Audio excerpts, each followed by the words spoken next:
নমস্কার বন্ধুরা, সুমাদির রান্নাঘরে সবাইকে স্বাগত। আশা করছি আপনারা সবাই খুব ভালো আছেন। আমরা বাঙালিরা একটু খাদ্যরসিক, মাছ মাংস খেতে খুবই ভালোবাসি, তার যে কোনো মাছই হোক বা মাংসই হোক না কেন। তাই আজ আমি নিয়ে চলে এসেছি দারুণ স্বাদের সমুদ্রের বড় কাঁকড়ার কারি। এই কাঁকড়া কিভাবে বাছতে বা ছাড়াতে হয় ও রান্না করতে হয় আজ আমি খুব সহজ পদ্ধতিতে আপনাদের কাছে শেয়ার করব। সম্পূর্ণ ভিডিওটি দেখার জন্য অনুরোধ রইল।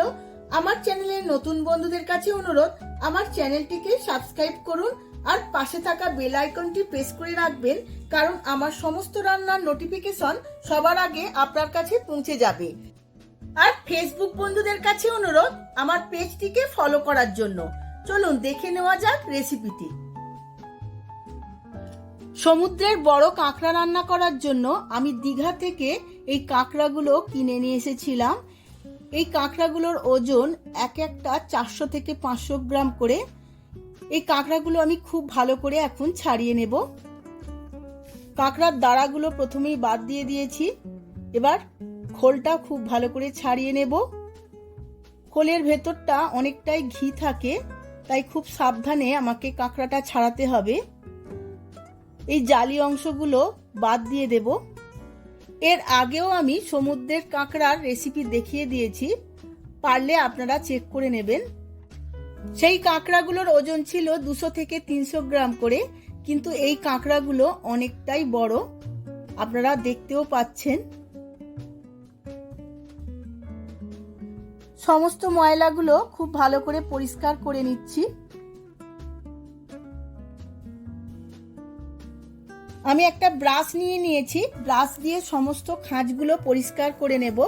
অনেক সময় খাঁজের মধ্যে বালি আর শ্যাওলা লেগে থাকে, এইভাবে পরিষ্কার করলে খুব পরিষ্কার হয়ে যাবে। আমি কাঁকড়ার খোলটা নিয়ে নিয়েছি, আমি সার্ভ করার সময় খোলটা কাজে লাগাবো, তাই আমি কাঁকড়ার খোলটা পরিষ্কার করে নিচ্ছি। আপনারাও যখন এই রকম বড় কাঁকড়া বাজার থেকে কিনে আনবেন বা কোনো জায়গা থেকে আনবেন, এইভাবেই ছাড়িয়ে পরিষ্কার করে ধুয়ে নেবেন। আমার সমস্ত কাঁকড়াগুলো ধোয়া পরিষ্কার করা হয়ে গেছে। এখানে আমি একটা কাঁকড়াই একটা পাত্রে নিয়ে নিয়েছি। কাঁকড়াটা যেহেতু অনেকটাই বড়, তাই একটা কাঁকড়াই একটা পাত্রে এনাফ। তাই এটা ভালো করে নুন হলুদ মাখিয়ে নেব।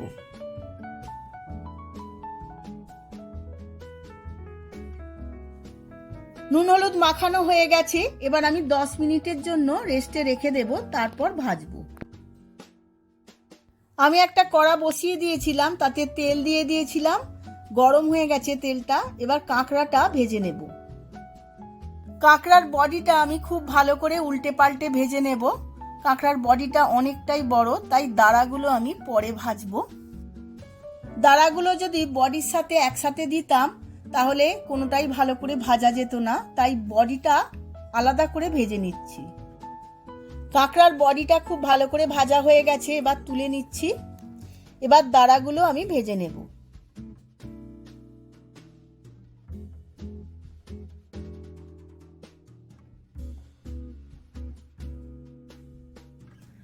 কাঁকড়ার দাঁড়ার সঙ্গে আমি খোলটাও ভেজে নিচ্ছি।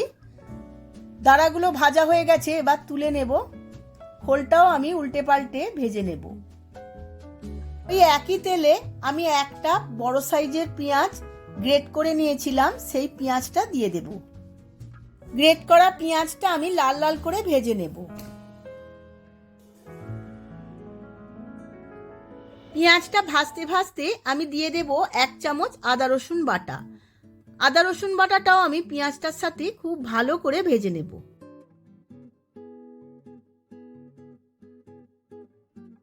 এখন দিয়ে দেব 1 চামচ লঙ্কার গুঁড়ো, 1 চামচ জিরের গুঁড়ো আর 1 চামচ হলুদ গুঁড়ো, আর দিয়ে দেব 1 চামচ কাশ্মীরি লঙ্কার গুঁড়ো।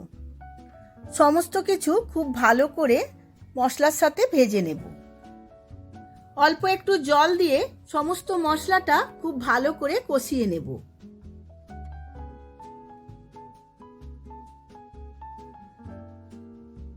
মশলাটা থেকে অনেকটাই তেল ছেড়ে এসেছে।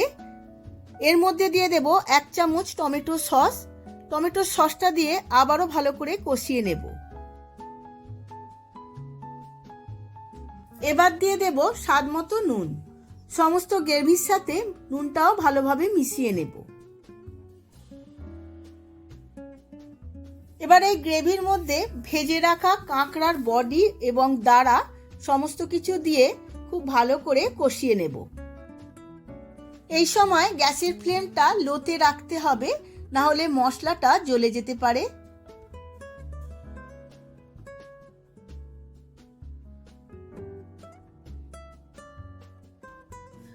সমস্ত মশলার সাথে কাঁকড়াটা 5 মিনিটের মতো কষিয়ে নিয়েছি।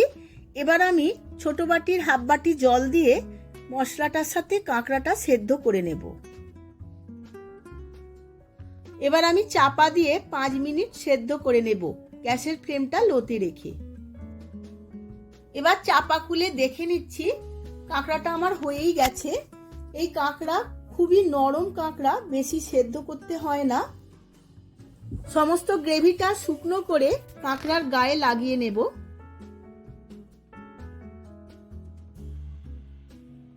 কাঁকড়ার কারি আমার একদম রেডি হয়ে গেছে, এবার সার্ভ করে নেব। আমি সার্ভ করে নিয়েছি বিগ ক্যাপস কারি। দারুণ দেখতে লাগছে, খেতে তো খুবই ভালো হয়। আপনারাও আমার মতো করে একবার বাড়িতে বানিয়ে ফেলুন আর গরম ভাতের সাথে সার্ভ করুন, দেখবেন সবার খুবই ভালো লাগবে। ভিডিওটি যদি ভালো লেগে থাকে ভিডিওটিতে প্রচুর প্রচুর লাইক, শেয়ার, কমেন্ট করবেন। আজ তাহলে আসি, আবার দেখা হবে পরবর্তী ভিডিওতে নতুন কোনো রেসিপি নিয়ে। ধন্যবাদ।